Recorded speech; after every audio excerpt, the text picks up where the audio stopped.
Hello, everybody, and welcome to the Inspired Disorder Podcast, the official podcast of InspiredDisorder.com.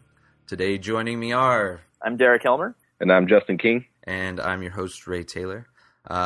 Just an overview of what we're going to be talking about in our structure for the podcast.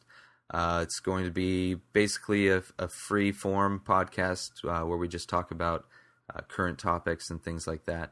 And hopefully we'll be able to get some guests in to talk about what projects they're working on. Hopefully get some artists in, art promoters, maybe some bands, and kind of open it up from there. And the topics we will be discussing in each podcast will range from anywhere to tech, to movies, music, art, any kind of events, or just any kind of interesting news that has come up over the past week or so, depending on how regularly we record these. So as we get into it, probably one of the biggest stories or events that has come up over the past week is the Apple event. What do you guys think about that? The rock and roll event. That's right.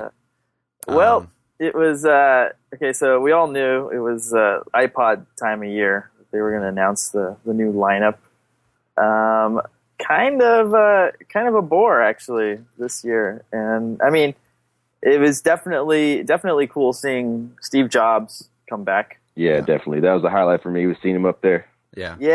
Yeah, it really didn't matter what they were showing off at that point, you know? Just like, okay, all right, the company's back together again. Well, he looks like pretty frail at this point, though. He's pretty damn skinny. Well, I guess you get a liver transplant.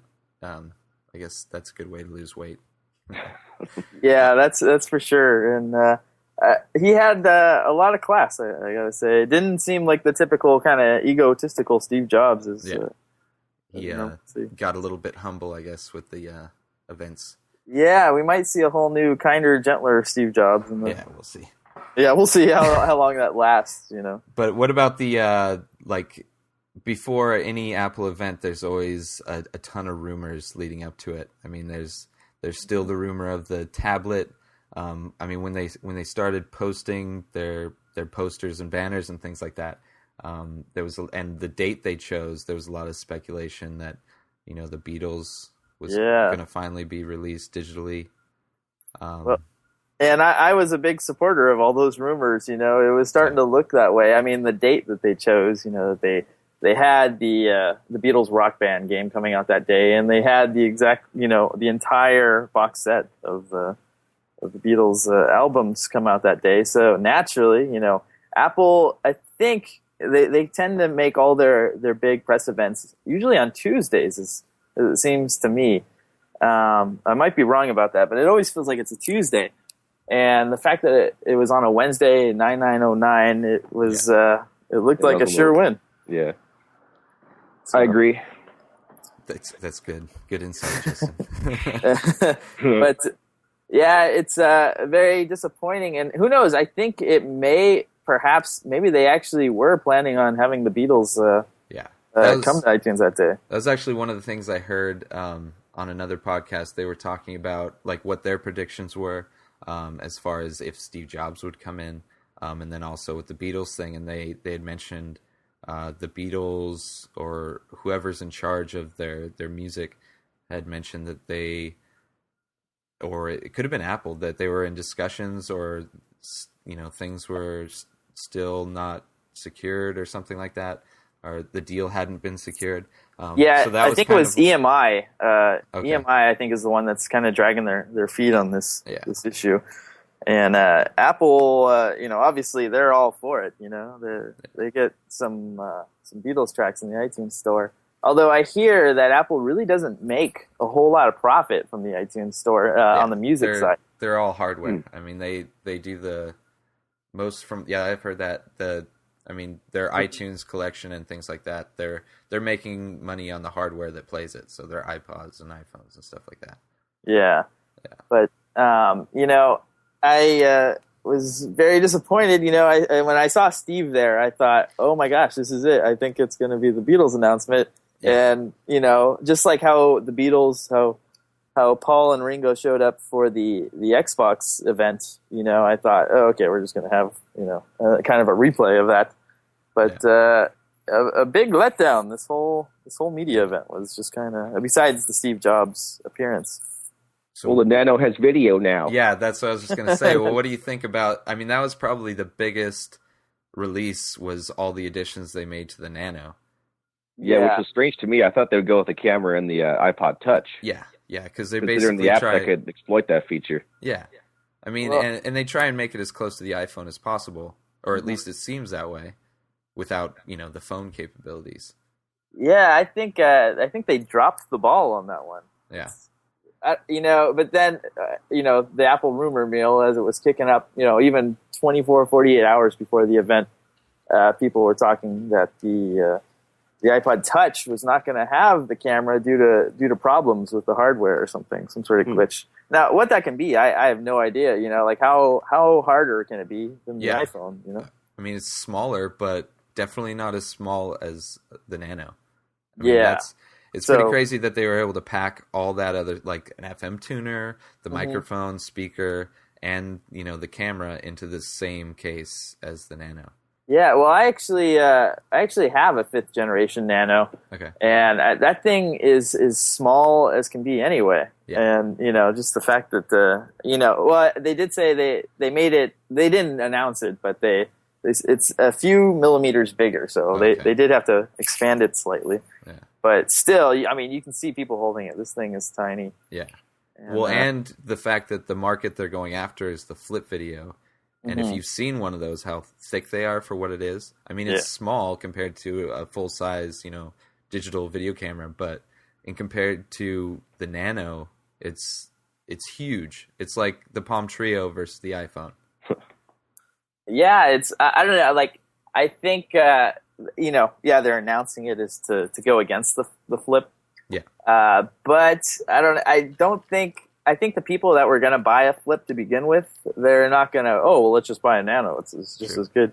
I think people are still kind of hard to adopt the whole multifunctional device.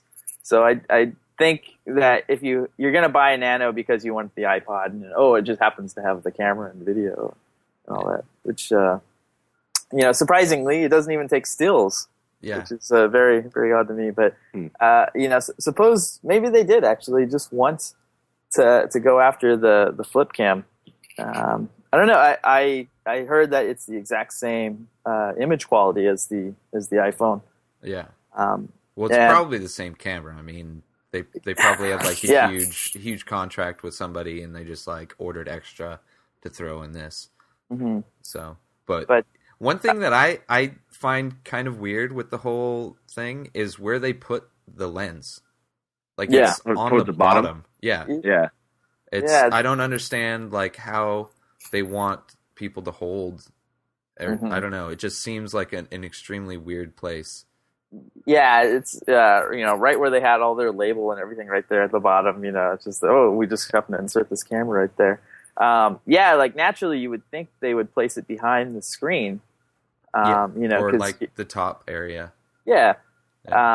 So maybe it's just a hardware issue that maybe there wasn't enough space right there. But yeah, it seems like if you were holding one and you're actually trying to film something, that it would be a little clumsy. Just trying to keep your hands from getting in the way.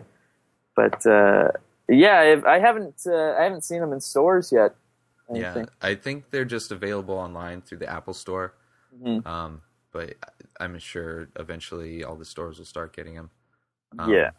So, and then what else have you guys? You guys have obviously downloaded the new iTunes, I'm assuming. Yeah, I'm iTunes 9. I'm a big fan of it, actually. The white theme I'm not really a fan of either. I mean, I liked it the darker style with the black background behind most of the your selections there for podcasts and whatnot. Yeah, it looks a little Microsofty. It does. Yeah. So not too good on the design front, but I think the additions to the iTunes Music Store, just really great UI that they chose for that. They definitely cleaned that up a lot because it was pretty like randomized as far as what you're looking for. It's almost like Facebook, sort of like in the design of it a little bit. Yeah. Oh, I think they're definitely trying to go for Web 2.0. Oh yeah. Yeah. So, and probably the only or the best thing that I like is the ability to edit your iPhone home screens without having to do it on the iPhone. Yeah, I was surprised by that. Definitely, I didn't expect that when I first plugged it in. That was one of the features. I was like, oh, okay. Yeah, because it's such a pain. If you have a bunch of apps and games on like your iPhone, 5 screens worth, like most of us have. Yeah, and then I mean, if you're downloading a bunch of stuff, they just put it like on the first empty spot, and then you have to go through and rearrange them with the jiggling icons. But now you have, an easier layout.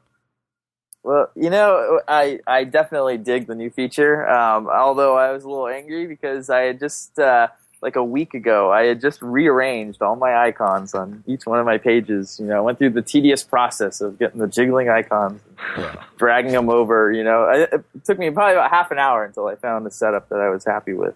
Yeah. And, I think I heard a rumor that this was going to happen, that they were going to add this.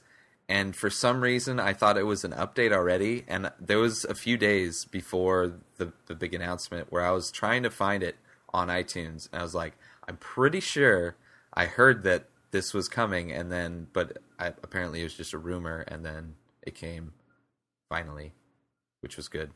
So I'd held off because I've downloaded a bunch of stuff recently.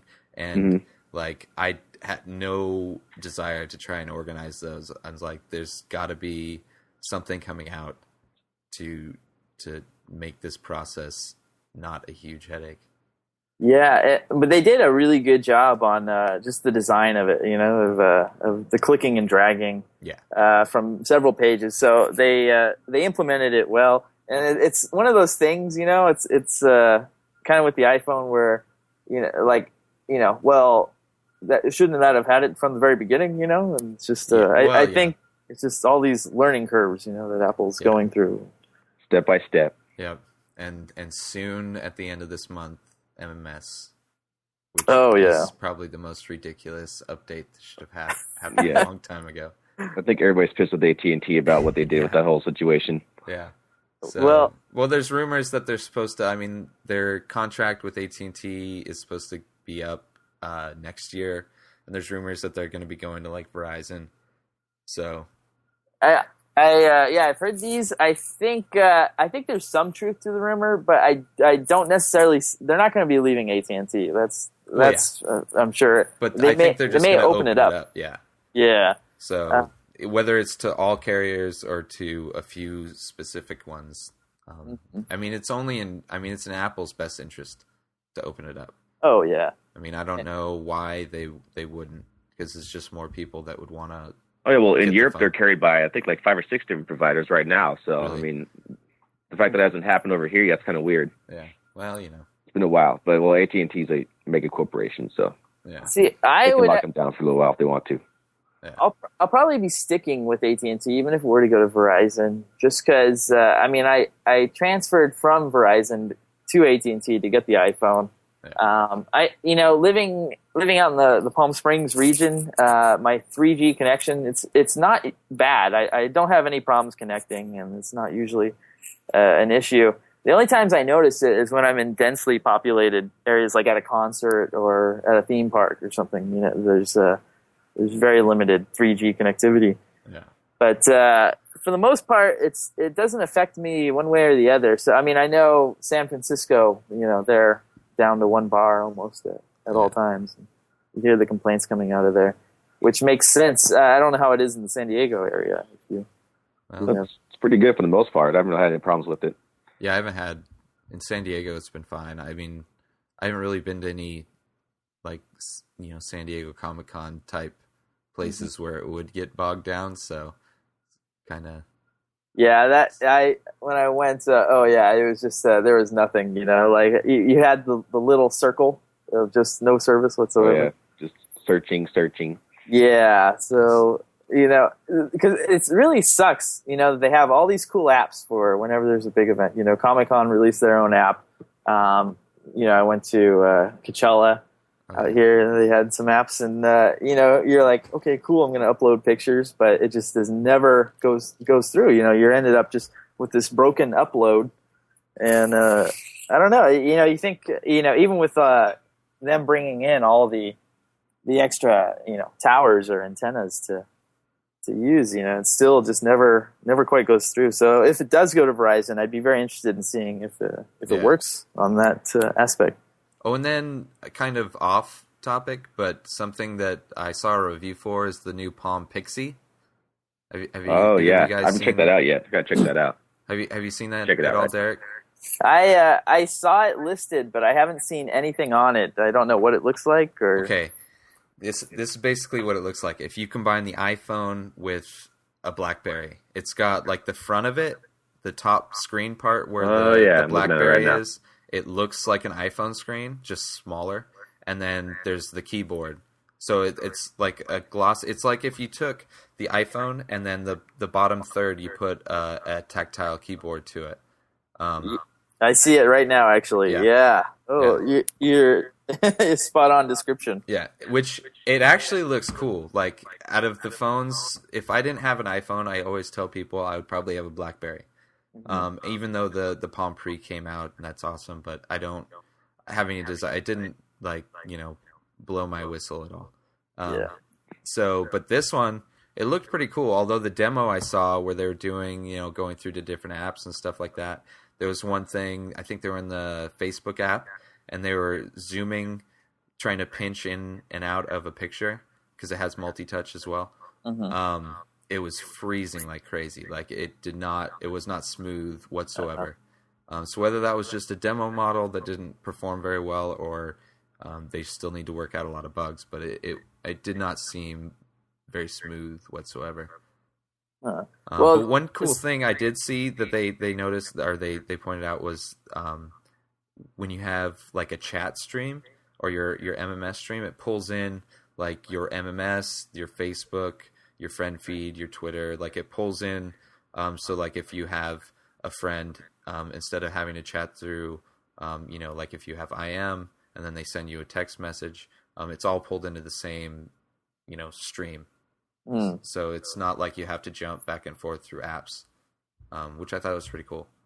Well, I do think they're moving in the right direction with the Pre as opposed to the Pixie as opposed to the Palm Pre. Yeah. The keyboard looks slightly better. It still looks like the exact same keys that they have on the Palm Pre, and I don't know if you've ever tried using any of that. Like I've used the display model, and they're kind of jelly type keys. They're rubbery, and it's not easy to get a very good grip on, and it looks like the exact same. But as far as the layout, like the whole sliding thing, I wasn't really cool with on the Palm Pre, so this looks better on the whole. But and even the buttons on the side, like on the side of the iPhone, they had the volume and then the silent switch.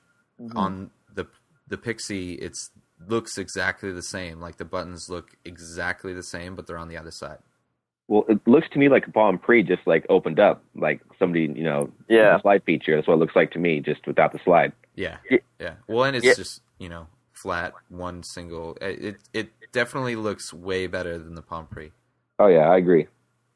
Well, I will say this about the Palm. There's a lot of these, iClone type phones. Yeah. But the Palm Pre is the only thing that I would actually maybe consider if there never was an iPhone, I probably would have been all jazzed about it. Yeah. But the screen, for one, the multi-touch, that it actually does work, and it uses the where it measures the electrons in your skin, to touch, so there's no pressure that you're applying, and the fact that you can flick through it, easily as you can on the iPhone. That's probably their best feature that they have going for them. That they don't have one of these cheap screens, that you have to apply pressure. Yeah, pressure like to. Was it the BlackBerry Storm or whatever? BlackBerry Storm, the horrible. screen. Yeah. I've used that a few times. I know a couple of people who have that phone, and I'm not a fan of that at all. Like having to click down, it just feels weird. Yeah, totally. It seems like something that would break. I mean, having the whole it feels screen like really as plastic a button. when it clicks too. It's like, yeah, like. Yeah, that's definitely a phone that if you dropped it, it would not survive to work another day. Which I would never want to drop my iPhone, but I You know, have a few times. Not my new one, I but just my did old the other one. day, and Oh shit! stupid me, I didn't have a case on it, because when I got the the 3GS, I was like, oh, I don't want a case on it because it scratches up the back and everything, and I dropped it when I was at school the other day. Dropped it in the middle of the street, pulling it out to answer a text message, and smack landed on the glass. And just by pure dumb luck, it didn't have any major damage, just a nick or something in it, but. Went out later that day and put a case back on it and just shut myself up, and it survived luckily. But I've seen plenty of iPhones with the broken displays, and surprisingly they still all work though. Everybody's still able to use the multi-touch, even with like cracked glass. So, yeah. Didn't you drop yours at work one time, Ray? Yeah, my the last one I had, the first generation, the case I was using was a Velcro case. It was like a belt hook Velcro case, and the Velcro eventually wore out, and I was running to go clock in, so I wouldn't be late. And as I was running, I heard something hit the concrete floor, and nice. I knew exactly what it was. Like, I knew the sound, even though I hadn't dropped it until then. But it's like, what am I going to do? Stop and go cry about that, or So I clocked in. And then I went back, and luckily nothing happened to it. I guess it landed just like in the right way. There were no dings or scratches or cracks or anything. But yeah, that was ridiculous. So like the next day I went and got a new case because that should not happen again. So I got one with a magnetic clasp, which when the first iPhone came out, there were rumors that screwed stuff up. But I've never had a problem. So, and the magnetic thing works good. I always liked the design of the first generation iPhone, and I regret that they changed it to the plastic backing of it, because I just thought it looked so sharp with the original one. Something about that metal background. But the new one does feel good in the hand. Like just the contour of it. Yeah, it does feel a lot better. It's a lot lighter too. Yeah. All right. Let's get back to Apple. I know you guys both installed Snow Leopard. I've yet to make the jump. What do you guys think of that? Well, Snow Leopard actually sort of messed with my computer a little bit. I'm not sure if it's my graphics card. I have a 7300 NVIDIA graphics card going right now. I think it's like a $30 card. It's the one that you get in the second generation Mac Pro when you first get it. But it's been strange. When I stream media off the internet now, it's just really slow. It went from a decent frame rate to a really slow frame rate, and it's only on streaming like Hulu and sites like that. So very strange. Anything good you can't enjoy. It's pretty much. That's horrible. I'm not going to get into the details on that, but I'm sorry to hear that. Yeah, don't cause any rage. We don't need rage. This is a other rage. than that, I like how when you hold down the icon there, it makes all the windows kind of pop up real quick in that expose mode. I like that a lot, and I like how you can go into your downloads folder and search through files there without opening the Finder. There's a lot of things here and there that are nice about it too, though. The dock I think is definitely that is my favorite feature of Snow Leopard, is because I use expose a lot. But usually through the finger swipes on the multi-touch trackpad. Yeah. And I have a 2008 MacBook Pro, and I haven't had any issues with the sluggishness or anything like that. On the contrary, it's been actually super fast for me. I've noticed a definite increase in speed. Okay. But the first day or two, I was having some major issues, as I think drivers were still being released. I didn't upgrade the system the day it came out. It took me about 5 days for it to be delivered from Amazon. And, so it had been out roughly almost a week by the time I installed it. And there were still driver issues from my, for instance, I have a Sprint EVDO 3G card. Okay. And that was not supported by it. So, that's my main source of internet when I'm away from home. And, you could connect it and you couldn't use the Sprint app with it. Turns out Snow Leopard has its own feature where it controls your 3G card. So you kind of having to relearn how to do the simplest tasks. Apple's decided to take over it. But what it was doing, which is horrible with the 3G card, is I had this constant leakage of megabytes. Something was downloading, but there were no apps open, and it wasn't Snow Leopard doing an automatic update. But you could see that just downloading, it turned out, before I noticed it, it had got 300 megabytes. And when you're on a 3G card, you've got your 5 gigabyte cap on it. So, every megabyte is precious to you. And, by the time I see this, I'm just like, oh my gosh, what the heck? And it's constantly draining. It was like a hole in a bucket, and all your megabytes were just leaking out. So, instantly turned it off and backed out of it. And, it took me a while, but for some reason, the day 2, Apple didn't release any updates, but for some reason, day 2, I don't know, maybe the MacBook just decided, okay, all right, we went through a bit of a shock with the upgrade, but we're working okay now. So yeah, first day I did not like Snow Leopard. I was just having, a bunch of little issues. Second day I got a little bit better. Had some issues with printers. Okay. HP, which was just remedied today, but for the last week, printing was non-existent on Snow Leopard. I actually had a disk image of Leopard on an external hard drive, and anytime I wanted to print anything, I'd have to boot from the external hard drive and print from Leopard. But HP, in all their wisdom, they decided that they weren't going to support printers older than 2 years. And so, if you own Snow Leopard, you're going to have to upgrade your printer, buy a new printer. Well, I didn't know if you knew that, Derek, but that's HP's policy. Is to pretty much. Pretty much 2 years is like ancient for technology. Yeah. So good luck, buddy. Especially if you're one of the people that have like the old printer that came with the parallel port connection. Oh yeah. Yeah. Those people, they basically, your computer will blow up if you try to get drivers for that. I believe it. Oh man, HP. Jeez. Yeah. So I guess there was enough uproar in the community. It was just like, come on, what the heck? Yeah. And they released it today. A package of lots of drivers. A huge category of not just your basic, but like all the off the wall printers that they. Now, did either of you guys do a fresh install, or was it both just upgrade? I just upgraded. I did the fresh install, actually. Really? I decided, this was supposed to be a major enhancement to the OS, so I figured it would suit me better to start fresh and do it.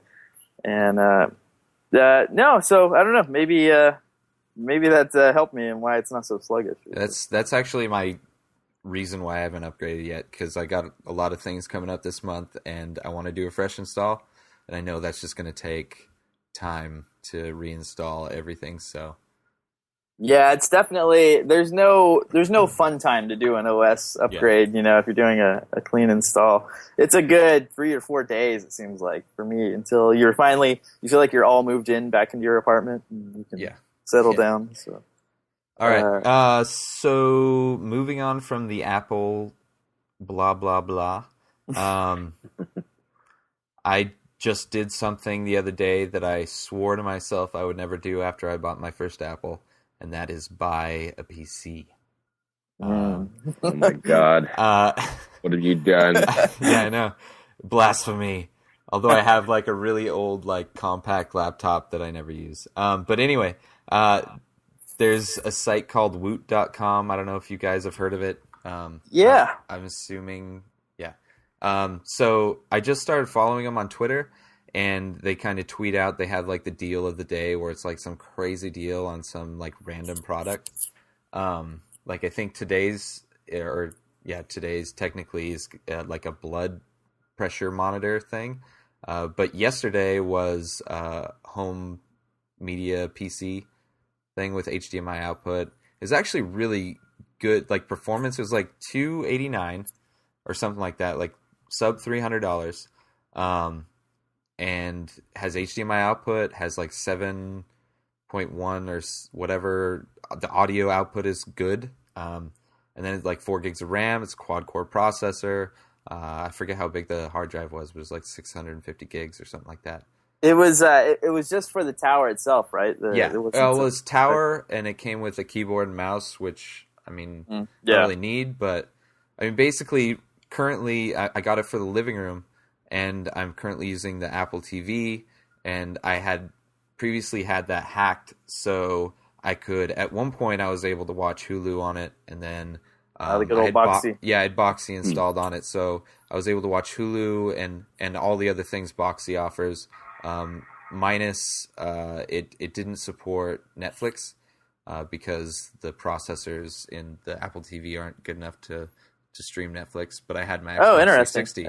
Yeah, but it's sucked. It was horrible. Like it was slow, and then Hulu kept putting updates out to where it kept blocking you from watching it. I remember. So I basically haven't used it. I mean, I use the Apple TV to stream, like if I want to watch podcasts out in the living room, or any of my movies, or listen to music out on the stereo out there. But it basically was a lot more limited to what I wanted to use it for. So I've been looking. I wanted to get the Mac Mini to put out there. That way I can run Boxy and things like that and do the Netflix thing. But when I went to go, the price of a Mac Mini, like the cheapest one, is like $600. Yeah, still too high for what you're getting. And I mean, I'll get I have a projector in the living room, so I need HDMI out so I can go to the projector. But then I also need or want digital out, which Mac Minis don't have a digital out. Yeah, it's just the mini. It's just this like stereo, like headphone jack or whatever. I mean, there's USB things that I could get, but it's like, I want a machine that can do. I don't want to have to, put something together to kind of make it work. So when that popped up, I was like, sweet. Trying to save money, and obviously I don't know how to do that. Yeah. Well, I saw this exact the same woot through Twitter last night, and I had noticed it, and I was like, "Oh my gosh!" So there's a split second where I was considering it. I was like, "That's not a bad thing to have." But what I use is Xbox 360. Their media center functions in that, and so that supplies most of my means that I have media consumption. Yeah. And I have an app on the Mac called Connect 360, which simulates. I guess what it does is it simulates your hardware to be a Windows machine, so it'll actually connect to the Xbox, and you can stream all your media. Never heard about this. Yeah, it's kind of a very small little outfit that does it, but Connect 360. Connect 360, okay. But on the Xbox, I mean, 360 gamer. Most definitely. Yeah. Oh, okay, yeah. But you can't do there's no Hulu add-on. Right. Yeah, you're still stuck with whatever the 360 offers, and so as far as online entertainment, you're kind of just stuck with whatever you've downloaded and whatever you've ripped. So you can watch podcasts on it, which I use, but I used to belong to Netflix, and I resubscribe every few months. I currently don't have it right now. I like the Netflix feature on the Xbox, but it's the content on the Watch Instantly Netflix. Well, there's more and more all the time, man. Let me tell you. True. Every time I kind of look in, it seems like it's all the stuff that you kind of see on TNT on the weekends or something. Stuff that's been out for a few years. If you don't have cable, then getting Netflix as your only, besides paying for internet, your only monthly subscription charge is definitely recommended. Yeah, I mean, I definitely, because I think we're in the age where we really shouldn't be having cable TV anymore. I mean, it's good for news, local stuff, but it's almost entirely everything that I watch I can find online. Yeah. At this point, so it's really an unnecessary expense, in my opinion. I definitely agree. I stopped paying for cable years ago. It's been Hulu and more recently Netflix, and then BitTorrent. I mean, I say this, and I have DirecTV at my house, or my family uses it, but yeah, I mean, it's rare that I'll watch something. I don't even record much on the DVR anymore. It's just if it's worth me watching, then I'll just watch it online or download it or something. So, have you purchased anything on Woot, or you just kind of follow it and see? I actually purchased a Bluetooth. I'm trying to remember the brand of it. It's kind of the super expensive Bluetooth that it's unreasonably priced. Like the Jawbone? Yeah, that's it. That was the one. I bought a Jawbone off of it for, I believe it was for $40, $49 maybe. And this was just a couple months ago. Jawbone, they came out with their third edition of the Jawbone. I think it's the Jawbone Prime. And they were clearing their old inventory, so I got the second edition. Nice. Generation Jawbone, which I actually like better. I like the design of it. I think it's priced so high just for aesthetic reasons. It looks nice, but it doesn't sound better than any other Bluetooth. I mean, Bluetooth is Bluetooth, and it's not going to sound great no matter what. But so I wasn't going to pay $130 for a Bluetooth, but $40 on Woot, I couldn't go wrong. So got it. It was a refurbished model, which that kind of does gross me out. Just anything that goes in your ear, kind of really That's understandable. Yeah, like I don't like sharing headphones with people and all that. And when I bought it, I didn't realize that it was refurbished, but I don't know. It seemed new enough. When I pulled it out of the package, it felt brand new, so it good enough for me. But ever since then, Woot, I check it frequently, and there's plenty of time when I don't see anything that's actually worth buying. Just like these random, just a Roomba. Or it'll be something old, like they had a router, but it was a G router. Yeah. Mm-hmm. It's like, okay. I mean, it was like $10 or $20, so that was cool. But I mean, and like right now, today's Woot is like a blood pressure monitor. I mean, I know I'm getting old, but I don't think I need to start checking my blood pressure. But yeah, I mean, I don't know, Ray. Have you seen that blood pressure monitor? It looks pretty sweet. Just because it was posted and the price looked pretty good, I was considering, just starting early and just testing my blood pressure every morning. It was going to get me in the mood to start a regimen. Hopefully, like motivate me to start working out instead of just sitting on my ass all day. I actually have a friend who she does all of her Christmas shopping from Woot months in advance. So she just scours it every day. She's checking. And she, I remember a couple of years ago, she knew about Woot way before me. This is back in like 2007.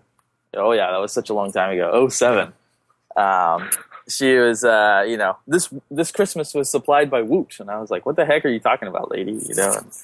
And yeah, like every person's present was bought on Woot. So, and she had like just MP3 players, like nothing like iPod or whatever. But it's for kids. They don't need.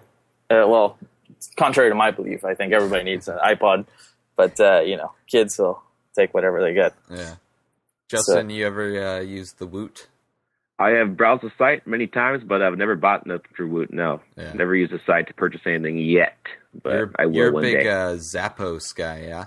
Zappos is badass. Definitely, I recommend Zappos. I bought probably about 5 or 6 things. They sell shoes, shirts. They're getting into electronics now, finally, but mostly it's clothes. But overnight shipping every time, no charge for that, and the return policy is really good too. And they were just bought out by Amazon too. They were, yeah. What I've seen so far is no change at all, though, as far as the site goes. Good.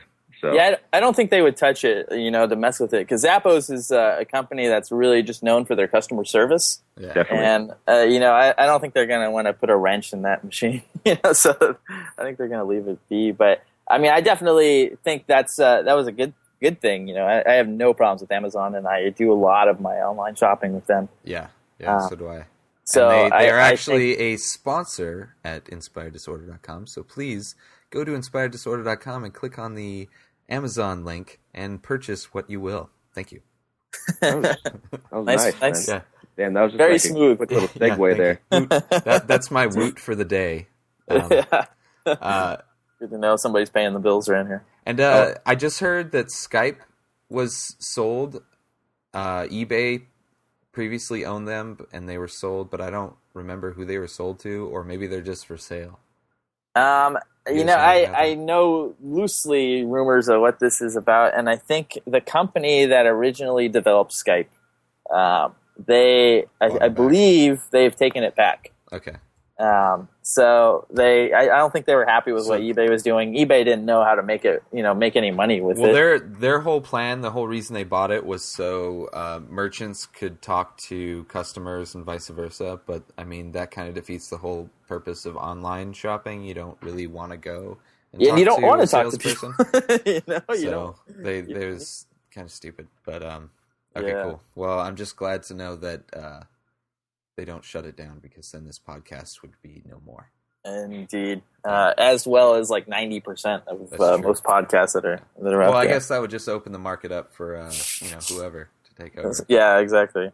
Well, there's always I don't think anybody can live without Skype now, or at least voice over IP. Yeah, communications now. It's just it's so easy, and like the quality with world broadband right now, it's just the quality is actually better than the phone. I would say so, yeah. I mean, it's like crystal clear. It's crazy. Yeah, and this is like the first time I've ever used it. And despite the echo I hear, it does sound very good. At least. Wow, really? This is the first time, huh? Yeah. I downloaded it just for this, because I knew podcasts used Same here. Skype. Same here, actually. Yeah. Even though I downloaded the app for the iPhone, even though I'd never used it. But I found out it came out. It's free. What are you going to do? Well, funnily enough, I downloaded the app for the iPhone. The only thing I would ever use it for was to do little chats with somebody. It was easier. I would just do the chat, and I would, rarely am I around a Wi-Fi connection with my iPhone, so I could never really use the function. I did try it out once, and the sound quality was just as superb as this, actually. So, have you used it? Does it work over 3G, or is it just Wi-Fi? No, it has to be on a Wi-Fi connection. And I think that's part of the problem with AT&T, that they don't want you using Skype on their network. They're losing out on your cell phone minutes. So if you use 3G, you bring that to the table, and they're fine with it. But yeah, definitely a very cool app, Skype. I just need more reasons to use it. Well, that is how Justin is communicating with us tonight. Wow. Sure is. Yep. So sounds great. All right. So moving on. I know this is probably the worst time to talk about movies. But it's pretty dry out there right now. Any movies that you've seen recently? It doesn't have to be in the theater. I mean, have you rented anything or seen anything online, or are you anticipating any movies? Most likely, award season's going to be coming up towards the end of the year. Is there anything that you've seen that you're looking forward to? Well, Avatar is the only thing that's really on my horizon coming up. Isn't that next summer? No, actually, it's December. Really? So it's just around the corner, Avatar. And for my company that I work for IMAX, and they are just, tickled pink that James Cameron's come back to IMAX. He's been, Disney, for one, they left IMAX. They developed their Disney digital 3D projectors. Whoa. And this was due in part, they left IMAX because of James Cameron, as the story's told. James Cameron did a documentary for IMAX called Ghost of the Abyss. And Titanic thing or something like that? It's Titanic, yeah. It was Return to the Titanic, the sunken wreck, and it was in 3D, so you got to see the ship in 3D, which was awesome. It was actually a really great documentary. But he kind of went on a tirade at the premiere of Ghost of the Abyss when the IMAX projectors went down. Nice. And the IMAX projectors, they're very finicky. They're not as strong as a 35, and you can pretty much bang a 35 and get it back and working again. There's a lot of options, but the IMAX ones are just, everything has to be so precise. And so for whatever reason, it went down on the night of the premiere when they had, just all their celebrities and everything attending. And so from that moment on, he vowed, never to be with IMAX again. And, Disney followed him. and here we are. He's back with the Avatar on IMAX, and it's going to be, I was at Comic-Con, but I missed the day that he was there, where he displayed, 15 minutes of the movie. And I hear a lot of buzz about the 3D of this movie, and for the life of me, I can't imagine. Okay, like I've seen a lot of 3D movies. I can't imagine how different it can be. Mm-hmm. 3D is 3D in my opinion. So what's so earth shattering about it? But apparently, this thing is just gonna completely change the way that we see movies. So I'm very curious. I've seen the trailer for it. It looks interesting. But story-wise, I don't see anything, to write home about exactly yet. But I just want to see what this 3D technology is. Did you guys show the 20-minute clip or whatever from the movie? Not at our location. Avatar Day thing. Yeah, the Avatar Day. No, ours was not selected for it for some odd reason. But we are for sure going to be playing it at our location. Okay. So. No, we missed out on the media day, so I still have not seen that footage. But from what I hear, it was the exact same footage that he showed at Comic-Con. Okay. And anybody who's seen this footage, this 15 minutes of it, says that it doesn't. The trailer does not bring the movie justice at all. That's what I heard. I mean, I watched the trailer when it first came out, and I was meh. It looked CG, obviously. I mean, everything looked fake. I mean, there was a lot of detail, like when they showed the world and all the plants, flowing in the wind and things like that. I mean, it looked awesome, but it at no point looked real. Yeah. Definitely not as real as the CG that was in District 9, Oh, yeah. And, the fact that he's spending as much as he is for, I mean, I guess it's just because it's all CG. Technology, I guess, whatever. But I don't know. I'm not really looking forward to it. Like, I didn't really know much about it. The only reason I found out about it was because I was looking for Avatar: The Last Airbender. Oh yeah, to try and find out information on that. I'm like, whoa, James Cameron is doing it. And then I saw the genre sci-fi. I was like, wait a minute, this is definitely not the same movie. And then I started hearing more about it and realized that it wasn't the same movie. But I mean, there's nothing that really makes me. I mean, I'll go see it maybe in theaters. I mean, if the word of mouth after it comes out is really positive, then I'll probably go see it. But I mean, if not, then I'll just wait for. Well, I think the only reason really to see this movie is to see it in theaters and see it in 3D. So I don't know this one, whether I hear it's good or bad, I'll be having to watch it, I'm sure, no matter what. But you get to see it that's what I feel as well. I mean, from what I hear, James Cameron says he's going to be using a 3D as almost like a lighting effect, and that's supposed to be the big difference between the 3D he's doing here, but versus other 3D movies that have came out recently. So we'll see how he pulls that off.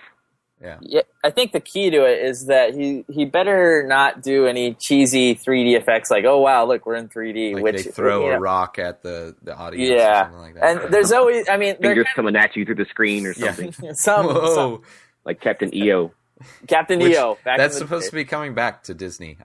Disney. There's rumors floating around about that, but I don't think it's going to happen. I mean, no, I think it's been announced that they're bringing it back. I think they should. It's confirmed? Honestly. Well, I don't remember. I was watching a podcast and they said it. So as true as the podcasts I watch, I don't know. Well, I mean, they replaced Captain EO with Honey, I Shrunk the Audience. Talk about off topic here. We're just completely going. But anyway, with Honey, I Shrunk the Audience, which for some reason that 3D movie has aged worse than Captain EO. So they should just go back and put in. Well, the only reason they're doing it is because Michael Jackson. Tribute.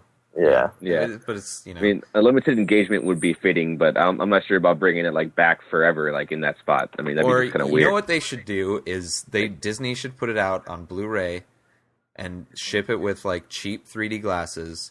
Because I'm sure every high def Blu-ray whatever that would look probably.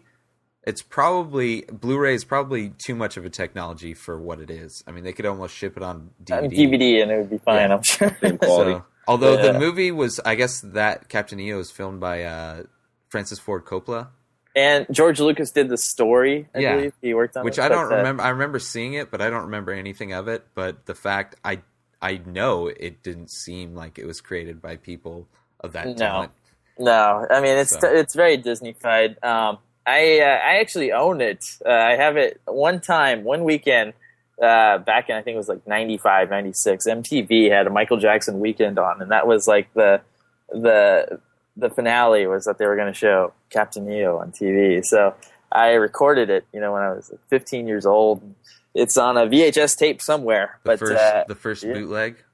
Yeah, exactly.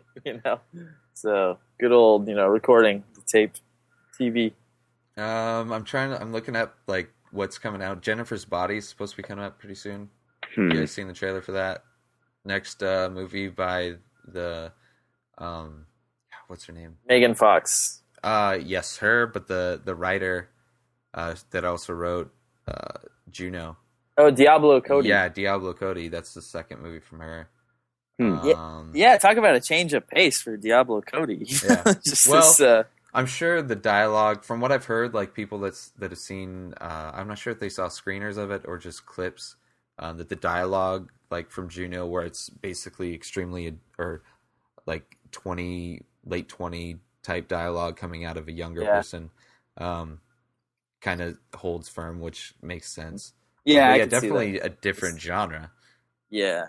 I mean, the trailer for it just looks, I want to say, just absurd. Can't be horror. Basically. Although, Megan Fox in a horror movie where she's, killing boys. Well, it's Megan Fox. I mean, I'm definitely going to see it at some point. Probably not in the theaters myself, but I'm definitely going to watch it on DVD to see her and to see like the things she's wearing and whatnot. Because it's Megan Fox. Come on now. Although I didn't see Transformers 2, and she's probably the only reason why I would. She was the main reason I saw that as well. That movie was a big piece of poo, in my opinion. My theater is still playing Transformers 2. Did you tweet out today that today was like the first day there was nobody in one of the showings? That's right. The first time I've never had anybody for that show. It finally happened, just 2 months later, where somebody didn't show up for it. So I don't know. I think maybe finally people, I can't believe it took this long. Every show we've had at least like 5-10 people, but it's a Friday night, generally it's, 40 people or so, but it wasn't happening today. The people are finally sick of Transformers, and I can't wait for it to leave because I'm just sick of seeing it, out of my peripheral vision. When I heard they're in the works for, or at least there's rumors for Bad Boys 3. So, in the vein of Michael Bay, which the Bad Boys 1 and 2 were probably two of my more likable movies from him. From Michael Bay, yeah. Actually I never saw number 2, but I did enjoy number 1. Yeah. The story's completely ridiculous. Like in number 2, they both have, like, they're cops, right? They're DEA agents or whatever, but they live like they're millionaires. Like they have, even like Will Smith's character in the first one, like he's rich because of an inheritance or whatever. So he can kind of explain, although he only has like a penthouse or whatever. In the second one, like Martin Lawrence, his house is gigantic and he's like on a lake. So it's like a multi-million-dollar house, and he's... I mean, aren't they driving like supercars? Yeah. Well, that's that too. Yeah. But there's some amazing scenes in that. I mean, the story and like the believability obviously is completely ridiculous. But there's like the scene where they're going down over the bridge, some bridge, I don't know what it is, and like the bad guys are hijacked some semi that's hauling 10 cars on it, and bad guys start cutting them loose, and the cars just go flying off and tumbling down the road, and they're driving through dodging them. That's an epic scene. Mm-hmm. But it's definitely an entertaining movie, and then there's some really awesome scenes. But I don't know, like Bad Boys 3, I doubt it would ever happen. One, just because the money involved trying to get Will Smith, who's like the biggest actor in the world right now. And then because of Transformers 2 and that success, Michael Bay, the biggest director, sadly. So, I mean, being able to afford both those guys for a sequel, not even just a sequel, but the third movie in a franchise. It doesn't seem very likely, but you never know. Bigger. Well, I did hear they are going to do another Transformers movie, but he mentioned that he wanted to take a break from like the action movie genre and do a little bit of a smaller scale picture. Wow, that would be interesting. A first. That would be a first for him, I don't know, like Bad Boys. Maybe that could be something what he has in mind. It's not like although a Pearl if it Harbor. was, that's not a small movie. I mean, the first one was probably one of his smaller movies, and then the second one, it was Michael Bayed out of control. Video game movies, man, is what the guys makes, in my opinion. That's true. Video man. Game movies. Yeah, that's a good point. That's a good way to put it. What video game movie do you think would be like an epic video game? Halo, I think, would be. Oh yeah, I mean the new commercial that just came out is insane. I'm not sure if you guys have seen that. The new live action trailer for ODST. No, I missed it. You should look that up right now if you haven't seen it. It's out of control. I will actually. So another movie, Surrogates. Have you seen that? It's Bruce Willis. It's like it's sci-fi in the future. Everybody basically like Matrixy, and they have their little avatars running around instead of them. That's right. I totally forgot about this movie until you just mentioned it, but I did see the trailer for it. I think it's. I thought it was the director that I'd recognized, but it was. I think it's based on a Philip K. Dick book. I could be wrong though. Which he did. He wrote books that the movies like Minority Report. Minority Report, yeah. Scanner Darkly. Yeah, Scanner Darkly. Like some of the best sci-fi movies that have come out in the past, probably 10 years. Actually, more than that, because he did like Blade Runner was based on his book. Like probably one of the best, series of books or whatever that have been adapted to movies. Although if he didn't write the book that was based on, then there's no point in me saying that. Well, but the movie, have you seen the trailer for it? Either of you guys? Yeah, I have. Yeah. What'd you think about it? The trailer, I kind of like how it has sort of like a Matrix vibe to it, but in like a different way. It's almost like they're plugging in, but it's not like they're it's hard to explain, but it's almost kind of like the Matrix, but in like a different light. Is what I like about the premise to it. Yeah. It's definitely a foreseeable future. And Bruce Willis looks like he's going to be kicking ass once again. Yeah. I'm interested. Definitely. I'm going to check this out.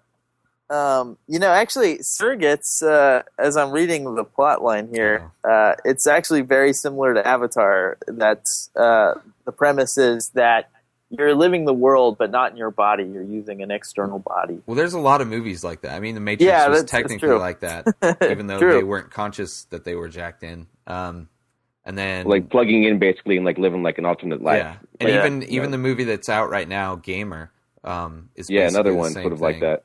Although it's different viewpoint on it or different type. But just living, and this is just the internet age. I think is what it is. It's just still, the internet's been around obviously for well over a decade, in mainstream culture.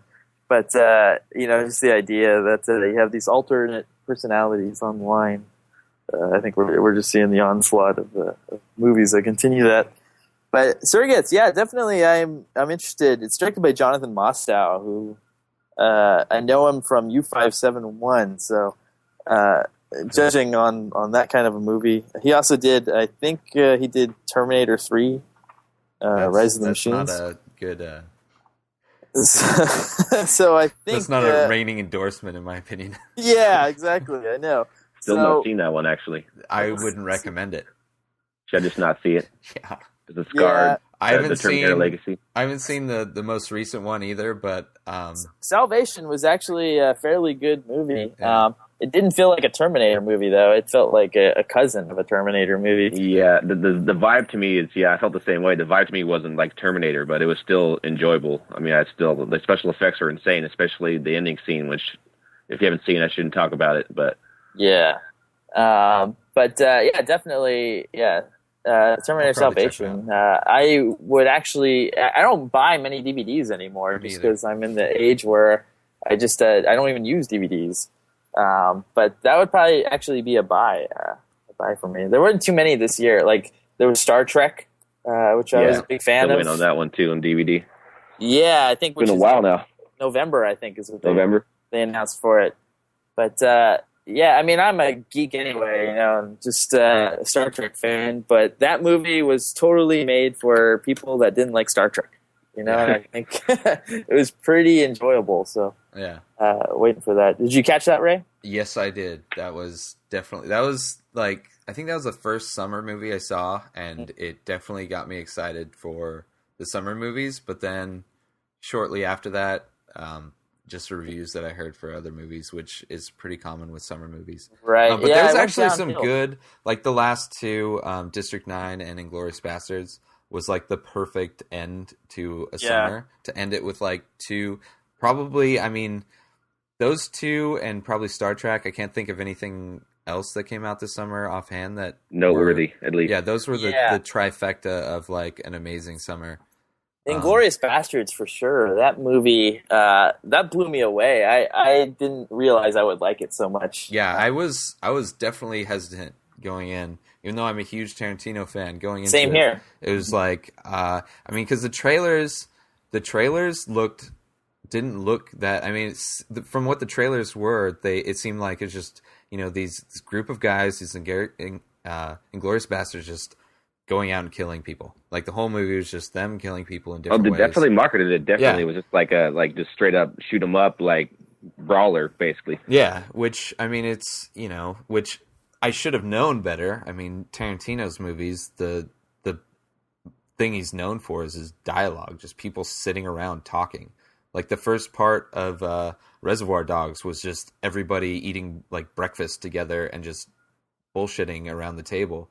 I mean, there was a lot of action in that too, but I mean, there was just, dialogue. All of his movies are extremely dialogue heavy, and this one had like the most suspenseful dialogue scenes that I've seen in a long time, if not ever. Well, this movie, it felt like a movie that was made in the '60s. It was very dialogue intensive, very quiet scenes, but that held your interest the entire time. Yeah, and they weren't your typical Tarantino dialogue scenes, Yeah. Like, every once in a while you would get, like the Samuel L. Jackson, just voiceover or something. Well, yeah, a lot of his dialogue scenes are kind of just random. They don't necessarily apply to what's going on. Right. These were what was going on. Oh yeah, focused to the T. Like it was, the intensity of some of those scenes was just insane. I mean, that opening scene was. I've never felt my heart beat that quick in the movie theater. I don't think. I was just like, it was just insane watching that for the first time, and like what goes down, and just like it's like you said, quiet, like no music at all, and it doesn't matter. Like you are still just like locked in by what's going on. That scene in particular was the least like Tarantinoism type scene that there was in the movie. Like it started out, and once you see the opening logos, you're watching a Tarantino movie when you're watching like the classic like Universal logos appear and stuff. Yeah. Which as soon as I saw that, I thought, okay, I went through this period right before this movie came out where I wanted to watch it, but at the same time, I was kind of getting sick and tired of Quentin Tarantino, just his same approach to movies over and over again. Uh-huh. And as soon as I saw like the old logos, okay, we're gonna make like a 1970s movie, and we're gonna bring it into today's culture. But here's a bunch of little gimmicks from the 70s, and I thought, okay, he's doing it again already. And so from the moment I saw that logos, I was like, I'm checking out. Like I'll watch it, but this is dumb.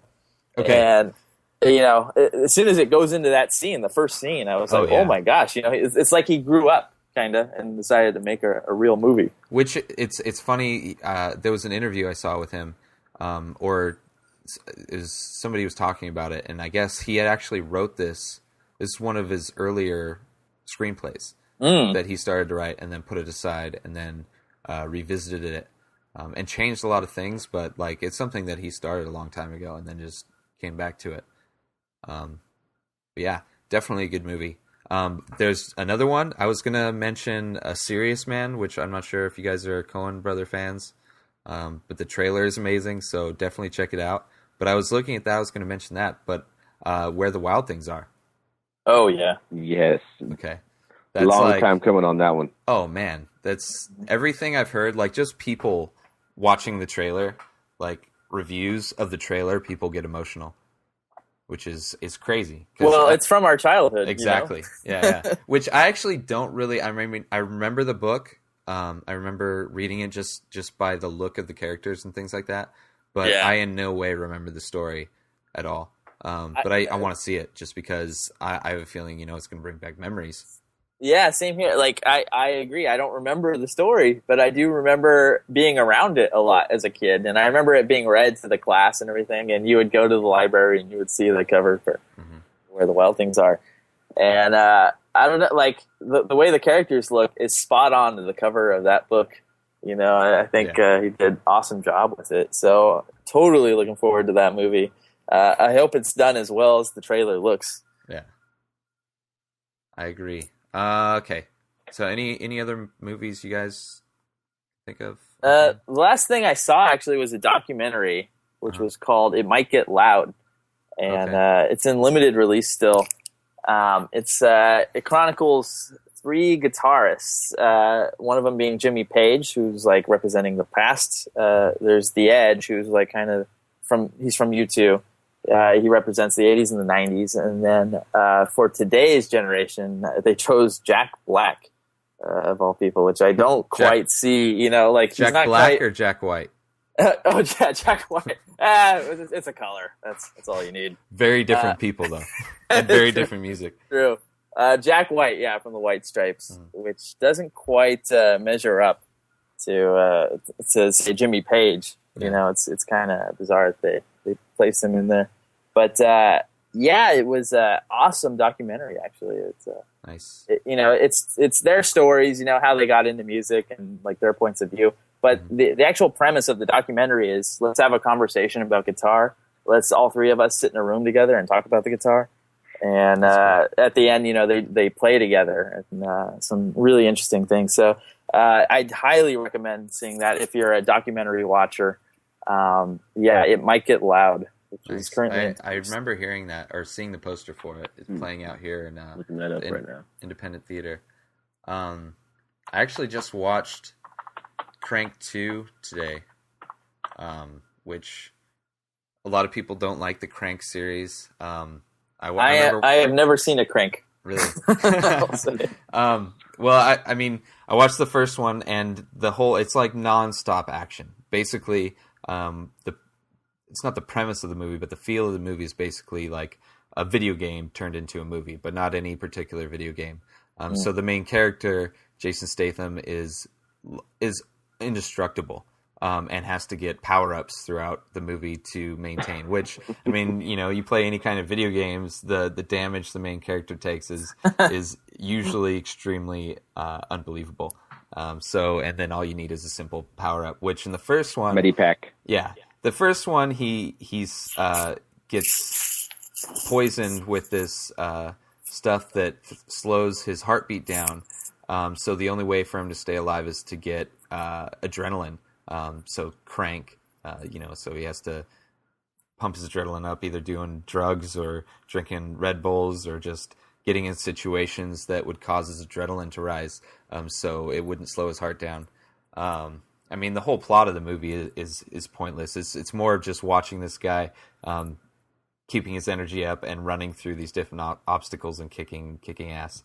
And then the second one, basically, where the first one ends, the second one instantly picks up, and he survives, a crazy accident. To explain how the first one begins would be to spoil the second one. But this crazy thing happens, which is completely unbelievable in the second one.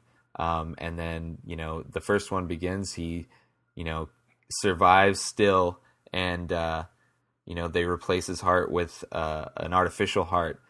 So to keep that artificial heart going, he needs the battery pack powered up. So in this one, like High Voltage, the subtitle, he has to get shots of electricity to keep it going. And it was basically more of the same.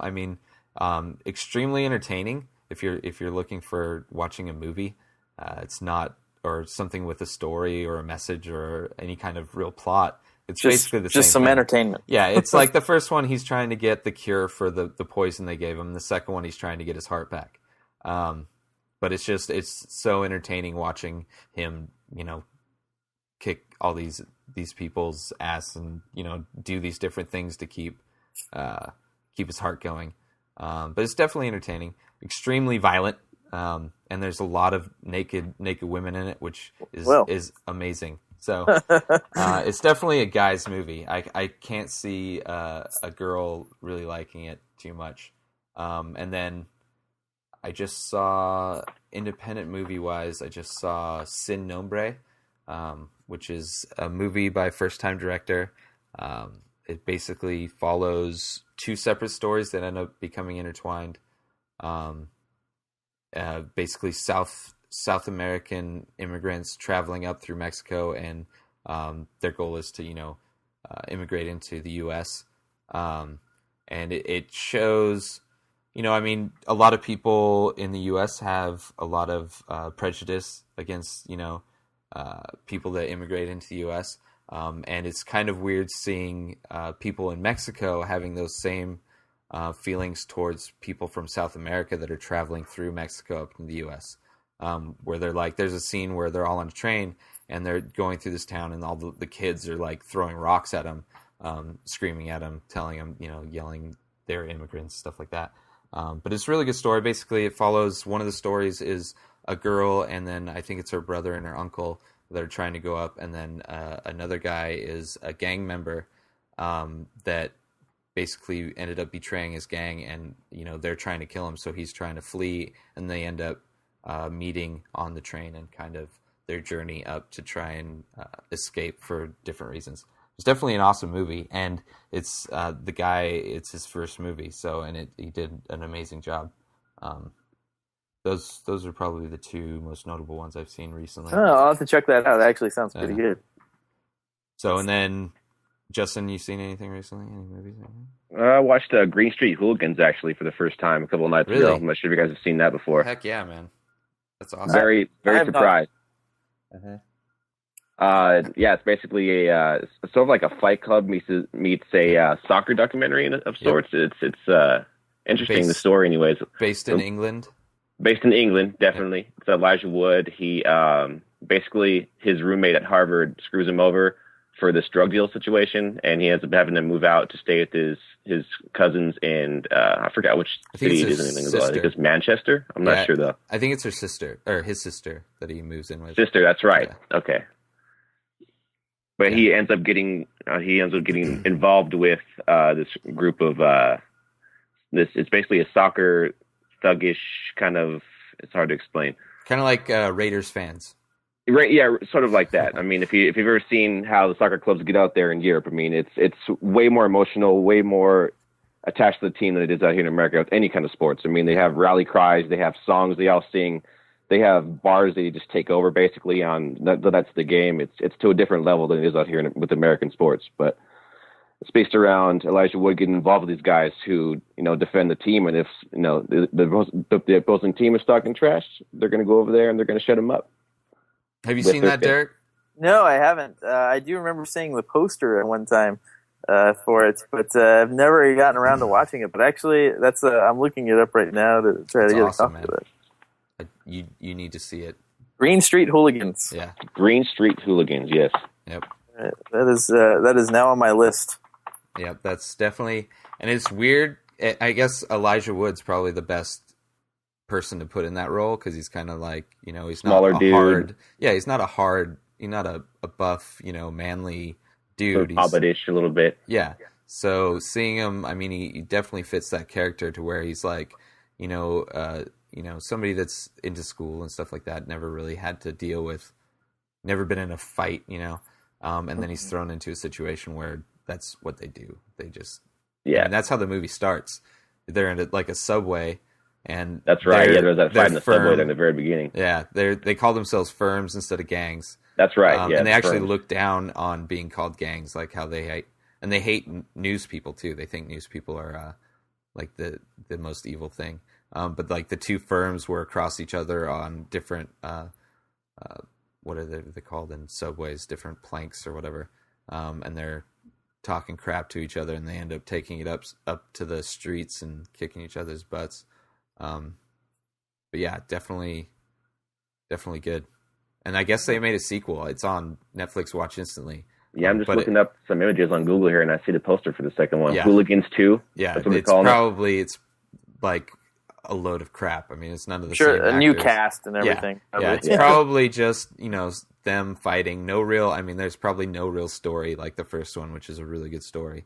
But yeah, that's awesome. Seen anything else, Justin, besides that? Recently, no. Ah. Nothing else I can really think of at the moment anyways. I'm trying to scan my memory here.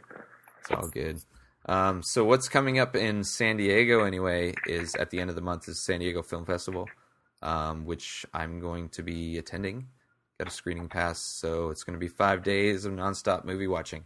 I'm not sure, Derek, have you been to a film festival yet? We had the Palm Springs Film Festival out here, and I saw it back in 2002. I attended several of the movies. Okay. Palm Springs is actually, I guess it's getting notoriety. Like one of the biggest ones is Palm Springs, yeah. Yeah. But no, never attended like the full-fledged film festival. Let's go see some Q&As and. Well, the good thing about going to something like the Palm Springs one is that you're going to get movies that will actually get theatrical releases. Mm-hmm. Where the biggest movie that I've seen that come out of the San Diego Film Festival is Brothers Bloom. See that at all? It's by the guy that directed wrote and directed Brick. I don't know if you've seen that. Both are awesome. No, movies. I did hear a lot of good things though about Brothers of Bloom. They're both really good. I mean, different movies. I'd seen Brick first, and that blew me away. So when I heard Brothers Bloom was coming out, I wanted to see it. And before I got the chance, it showed up at the San Diego Film Festival, and it wasn't penciled in as like a movie that was going to be shown. Just kind of, it's like one of those things where I don't know if it took over for a movie or what, but it ended up being there. But that's probably the biggest movie, which a lot of people haven't actually heard of it. So the movies that are shown there are extremely independent. And the hard part, I mean, it's hard watching movies, surprisingly, for like 12 hours a day for multiple days in a row. But having to sit through movies that are really bad makes it even harder. But it's extremely exhausting. But this year I'm going to try and do, last year I did tweets, so kind of little mini reviews as I watched movies, which is kind of sucks because a lot of the movies most people, one, will never hear of, and two, most of the movies won't get a big release. Except for documentaries, for whatever reason, get released a lot more easily. They go especially to TV. Documentaries have a lot easier release to TV or straight to DVD. So now, do you have a pass for like the entire event? Yeah, what I did, they split it up. They have like a VIP pass, so you can go to all the movies and all the parties and all the different things. I just get the basic screening pass, which allows me to go watch all the movies, and that's about it. I don't really have any desire to go mingle with the directors and stuff like that, go to the parties or whatever. Maybe one year, but I'm just there to see the movie. So it's like, I think I spent like $60 or something like that. So that's not bad. That's a lot of entertainment for them. You can even buy day passes or individual movie passes, and individual passes are like $8-10. So I'm obviously going to watch more than 6 movies in the 5 days. So is this only your second time going to the San Diego Film Festival? I think this is my 3rd year or 4th year. I don't remember. A new tradition for you. Yeah, pretty much. Like I look forward to it every year. The other biggest movie, which I don't know if that makes sense, but it was Guide to Recognizing Your Saints. I don't know if you've seen that. That's another amazing movie. That was the first movie I saw, the first film festival I went to. But that's definitely a good movie. The star was what's his face from Transformers? Shia LaBeouf. Yes, that guy. LaBeouf. He was the main character in that. There was actually some other big names, but I can't think of them right now. Robert Downey Jr. was in it too. Cool. He played the older version of Shia LaBeouf's character. So he wasn't in it that much, but he kind of narrated it. But that's an amazing movie. It was produced by Sting, actually, which is kind of weird. But, Yeah. The movie's really good. But those are probably the biggest releases, which most people haven't heard of both of those, but definitely good movies. That you saw last year? No, that was the first year I went, which I don't remember, if it was 3 or 4 years ago, but so it's out on DVD. And then Brothers Bloom comes out later this month on DVD. But most of the movies don't get a theatrical release, even at like the indie theaters out here. So, so I'm going to be doing that. I'm going to be doing the little mini tweets between movies. I want to try and do like kind of I don't know if I'm going to do a daily wrap up or, just a wrap up of my favorite movies throughout the festival. And then also, one of the best things about going to the the film festival is at the end of the film, a lot of the times the director or the actors or producers are there watching it. And at the end of it, they'll do like a Q&A. So you actually get to ask the director questions or ask the actors questions and things like that. So I'm going to try, as long as I don't get in trouble doing this, try videotaping it or, just doing like audio recordings. You could probably get away with some audio booze, I think. Yeah. Well, it's probably going to be longer than 5 minutes, but I'll probably do just do like the voice recorder and then just import it. Yeah, there you go. Later that day. I'm going to try and do video. That way I can just post it up to YouTube directly. But we'll see. I mean, I want to do more coverage of it. And then, so that's coming at the end of the month. You'll be our man on location. Yeah, it'll hopefully there's a few movies that will actually come out that people can see. I've actually found a lot of them on Netflix. Now that I had Netflix, I've kind of gone through the titles that I can remember. And there's actually some on there, which is pretty cool that they actually got a release. Enough with the movie talk. Any video games or anything like that you guys looking forward to? A lot of video games coming out soon. Yeah, we're hitting the season where it's finally going to start picking up again. It's been pretty dead summer. I definitely want to pick up a copy of the Beatles Rock Band. Yeah. Do you have Rock Band right now? Or are you planning on getting like the full I have kit? the first Rock Band, and I didn't buy the kit or anything. I have a guitar and I have a microphone. Okay. It's one of those things that you buy it and you're like, oh, okay, well if we ever have a party, we're gonna bring it out or something, and just it kind of just sits there in the corner. Like once in a while I play it. I kind of find it frustrating because I play guitar. I play real guitar. And I find it a lot more difficult to play on Rock Band than it is to play a real guitar. So I end up getting frustrated and just, okay, forget this. I'm done. But the Beatles Rock Band, I think that game looks very intriguing. I'm a huge Beatles fan anyway. So just having that music on around the house is probably worth the $60. But are you going to get the whole kit with like no, I think I'm just going to get the title by itself. I don't have the need to go out and get a fake little tiny guitar that looks like but the drum set has the Beatles on the logo. Yeah, and then you get a mic stand. That would be a nice little addition to the apartment, kind of having in the corner or something, just this Beatles drum kit. But the drums are like the most fun thing to do on Rock Band anyway. And that's the one thing I haven't done yet. I haven't played the drums on the Rock Band. If you live upstairs, like in an apartment or a condo, the drums suck. Your neighbors hate you. But anything else? I know. Obviously we talked about the Halo, the new Halo game. ODST. That's definitely on the horizon. 10 days for that one to drop. I believe it's the 22nd. It's coming out. Nice. I'm trying to go through the E3 list in my head of what hits this holiday season, but I think in the immediate vicinity, those two games I think were the news makers for the month of September. Well, I just recently picked up that Batman Arkham Asylum game, and that game is just out of control. I mean, the detail and the graphics is something I haven't seen yet on the 360, and as far as being based off a comic book. It's definitely the best video game in the comic book as far as the feel of you're actually Batman and like Batman's abilities. I mean, it's just everything. They just nailed it. Right, really. Game, so definitely recommend the new Batman game for sure. Sweet. Well, and then there's Call of Duty coming out. Oh yeah, that's the big That's noise maker. I'm Call of Duty World at War all the time. Yeah. See, I didn't have money when that came out, and then by the time I did, everybody was already good at it. Yeah. So I was like, just wait. And it's a long wait.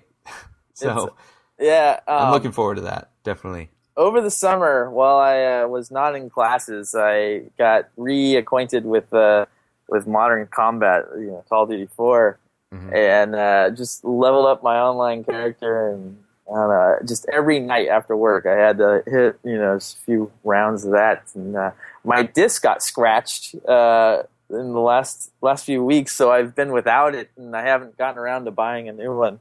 But so I went through a period where I was just like, what am I going to do tonight? I don't have Call of Duty. Just total geek, meltdown. But I don't know. I've made it through. And now that I'm back in school session, my limited amount of free time after work, I kind of cut down the video game playing. So it's drastically reduced. I don't know. I'll probably just wait till the new Call of Duty comes out and go straight to that. But that's a definite buy. So, looking forward. Which I think Infinity Ward does the Modern Warfare ones now, and I believe they're the better of the two developers. I think Activision does the World War II themed ones now, and Infinity Ward just blows them away, in my opinion. Yeah. Well, World of War, it felt a lot like the Modern Combat game, like as far as like the interface and everything. So I could have sworn maybe that they were the same one. But I mean, obviously the new Modern Warfare 2, definitely. That's you can't go wrong with it. You already know what you're getting yourself into. It's Call of Duty. I'm buying it. Yeah, it's got that name on the box there. It doesn't really matter. It's sold.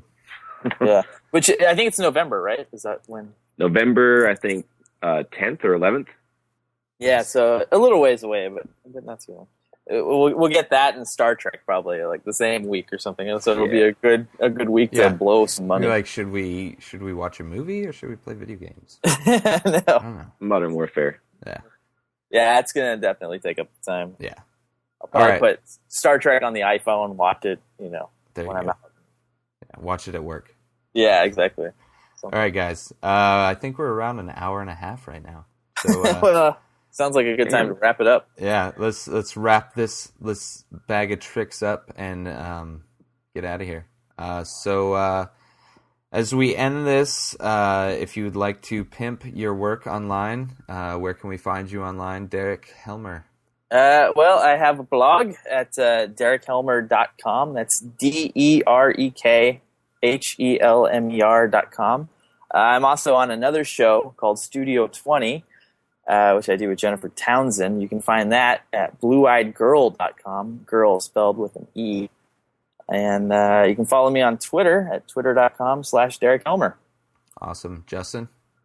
Well, I have a blog myself. It's jkdesigns.squarespace.com. I also have a Twitter account going. I am at JustinKing1. That's capital J, USTIN, capital KING1. I'm also on Facebook under facebook.com/JustinKing1, all lowercase. And I'm a freelance graphic artist, and I have some work on there on jkdesigns.com. I'd like you guys to check out if you get the chance. So that's the number one, right? Not ONE. Yeah, the number one. Forgot to. Cool. And you can find my work at inspireddisorder.com. And then you can follow me at twitter.com/RayTaylor. You can also follow site updates or any important updates of that nature at twitter.com/inspireddisorder, and there's no E in disorder. And hopefully we'll be getting to this more regular. I'm not sure how often. And soon they will be available via iTunes or however you subscribe to your podcasts. Thank you for listening to the first Inspired Disorder podcast. Take care.